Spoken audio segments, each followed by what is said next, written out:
Ini langkah paling jenius dari Iran. Apa itu? Dalam perang sekarang ini, Iran mau menghabisi dominasi dolar. Terbayangkah sama kita sekarang ini, jika Amerika mencetak dolarnya satu kapal, kemudian dia pergi ke suatu tempat di antah berantah di dunia ini, kemudian dia beli pulaunya di situ, dia beli batu baranya di situ, dia beli minyaknya di situ, pasti diterima oleh orang di situ, negara itu, di mana-mana di seluruh dunia ini. Artinya apa? Amerika lah yang punya tanah, material, minyak, batu bara di seluruh dunia ini. Dia tinggal cetak yang namanya kertas itu. Itu yang namanya dominasi dolar. Di mana saja diterima mata uang dia. Coba kita bayangkan, kita cetak 100 kapal rupiah ini. Kita bawa misalnya ke Inggris, kita bawa ke Arab, kita bawa misalnya ke Afrika. Apa ini kata orang itu? Sampah dari mana ini? Saking tidak diterimanya, dikenalnya pun tidak. Itulah sakti, itulah dominasi dolar namanya. Kalau kita mempunyai mata uang kuat, dunia ini kita yang punya, bisa kita beli semuanya. Itu artinya, itulah yang akan dihabisi oleh Iran sekarang ini. Dia punya kesempatan. Pantas dicoba. Semua orang pernah melakukan ini. Kawan-kawan kenal dengan BRICS? BRICS itu apa? Adalah anggota-anggota dari Brazil, India, Rusia, termasuk Cina, dan lain-lain, yang tak memakai dolar dalam transaksinya lagi. Itu rencananya, tapi sampai sekarang tak berhasil. Kemudian pernah mengenal euro. Sekarang kan ada euro tuh, tapi tidak bisa juga menandingi dolar. Orang kalau mau ditanya dia, mau bayar pakai dolar atau euro, mereka masih pilih dolar.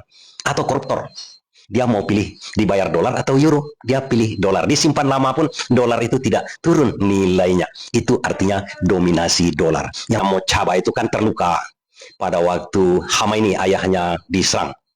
Ayahnya meninggal, dia luka.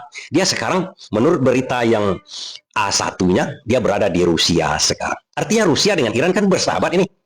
Tapi kenapa kapal-kapal yang melewati Selat Hormuz tidak membayar pakai mata uang Iran, tidak membayar pakai mata uang Rusia? Justru dia pakai yuan. Satu-satunya negara yang getol sekali ingin menghabisi dominasi dari dolar ini adalah Cina. Cina ada dua mata uangnya itu, kawan-kawan. Yuannya itu, satu lagi namanya renminbi. Renminbi itu dikhususkannya untuk di luar negeri. Jadi kalau kita mau bertransaksi dengan Cina, dia tidak pakai yuan di dalam negerinya. Dia pakai renminbi namanya. Dan itu dari dulu Cina sudah mengatakan akan menghabisi dominasi dolar. Itu perang dagang namanya. Perang ekonomi, perang tarif. Itulah yang terjadi. Kenapa dolar ini demikian kuatnya di dunia ini sekarang? Ini sebenarnya faktor kebetulan. Amerika dengan sekutunya kan menang pada Perang Dunia Kedua.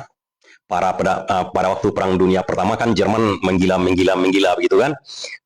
Setelah Perang Dunia Kedua, Amerika akan menang. Dan di mana-mana di sejarah peperangan itu, siapa yang kalah berkewajiban membayar kerusakan akibat peperangan. Yang kalah pada waktu itu Jerman, yang kalah Jepang, dan lain-lain yang bersekutu dengan Jerman, yang bersekutu dengan Jepang. Mereka mau diwajibkan untuk membayar namanya kekalahan, memperbaiki itu. Kalau tidak ada uangnya, berutang dulu. Dan saat itu, mata uang kalau dicetak oleh sebuah negara harus berbasiskan emas. Berapa misalnya kita rupiah mencetak 1 juta lembar. Berapa emas yang kita cadangkan untuk jaminan. Kalau seandainya uang kita itu sampai ke luar negeri nanti balik ke Indonesia, orang itu minta emas sebagai jaminannya. Jadi seluruh mata uang di dunia pada waktu itu harus berbasiskan emas. Dolar, mark Jerman, dan lain-lain. Kebetulan pada waktu itu yang paling banyak cadangan emasnya itu adalah Amerika. Jadi negara-negara yang harus mengganti kerusakan ini ujung-ujungnya berutang kepada Amerika. Berutang dalam bentuk apa? Dalam bentuk dolar. Amerika menerbitkan mata uang dolarnya. Dia pinjamkan kepada Jepang. Jepang misalnya berkewajiban di tempat lain memperbaiki mark Jerman, begitu juga semua berutang kepada Amerika. Sehingga bertebaranlah dolar ini di seluruh dunia, di seluruh tempat-tempat yang kalah-kalah tadi. Seluruhnya memakai dolar. Akhirnya orang terbiasa dengan dolar. Akhirnya orang mengukur sebuah pekerjaan, sebuah harga, sebuah barang dengan dolar. Itu 1945 setelah Perang Dunia Kedua, setelah Amerika menang. Setelah itu kuat sekali, tahun 1971, dolar sudah kuat ini. Super kuat. Jadi Presiden Amerika yang bernama Roosevelt pada waktu itu membuat sebuah keputusan yang kontroversi. Tidak ada cerita lagi, berbasiskan emas. Emas ditiadakan dia sebagai basis mencetak uangnya. Karena dia tahu Mata uang dia itu berapapun dicetak, dipercaya orang di seluruh dunia. Karena sudah sempat mewabah. Dan tidak bisa lagi dilemahkan begitu. Dan melihat tahun 71, 72, 73. 73 terjadilah perang Yom Kippur namanya antara negara-negara Arab dengan Israel. Nah, di sini baru kejadiannya. Karena perang tersebut, negara-negara Arab termasuk Indonesia yang tergabung dalam OPEC menembargo negara-negara yang membantu Israel berperang dengan Arab. Itu kan tidak sendirian Israel, ada Inggris, ada Jerman, ada Amerika dengan sekutunya. Dia embargo minyak, dia tutup saluran minyak ke Amerika yang betul-betul ditutupnya. Kalang kabut Amerika seperti keadaan sekarang. Kalang kabutlah dia. Harga minyak melonjak habis-habisan, langka malahan. Kalau udah langka, kalau mahal tidak apa-apa, masih bisa dibeli. Tapi ini hampir tak ada. Kalang kabut. Akhirnya berunding Roosevelt ini dengan OPEC, ketua OPEC-nya. Dia minta diberikan minyak lagi. Negara Arab meminta begitu. Perang harus ada gencatan senjata. Jangan bantu Israel lagi. Dipenuhi oleh negara-negara yang membantu Israel ini. Mereka stop perang, gencatan senjata. Tapi ada syaratnya dari Amerika. Pertama-tama sekarang Amerika akan melindungi negara-negara Arab. Dari menyerang negara Arab membantu Israel, sekarang dia berbalik melindungi negara-negara Arab yang mensuplai minyak kepada dia.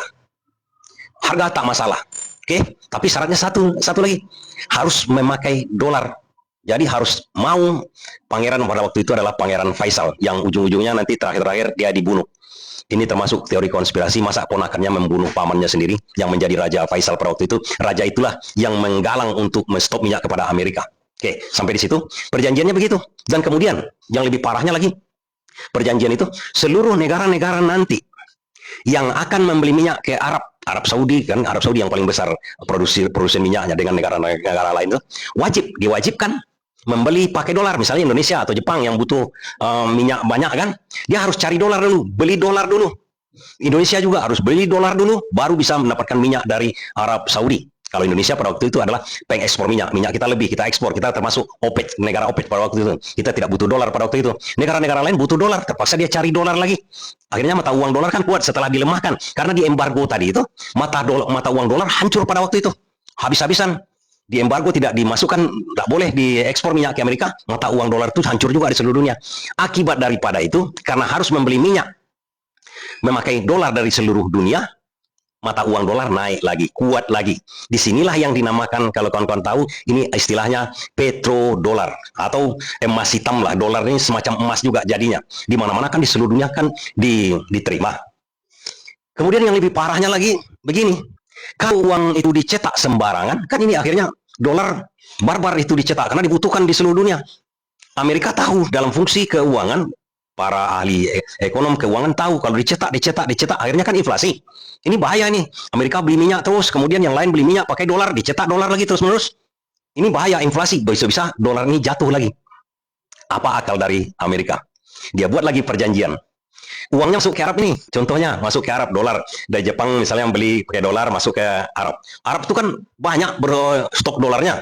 Bahayanya di sini kawan-kawan, kalau seandainya Arab itu punya segunung dolar, tiba-tiba dia masukkan, dia hantamkannya ke dalam negeri Amerika Serikat, ini bisa chaos.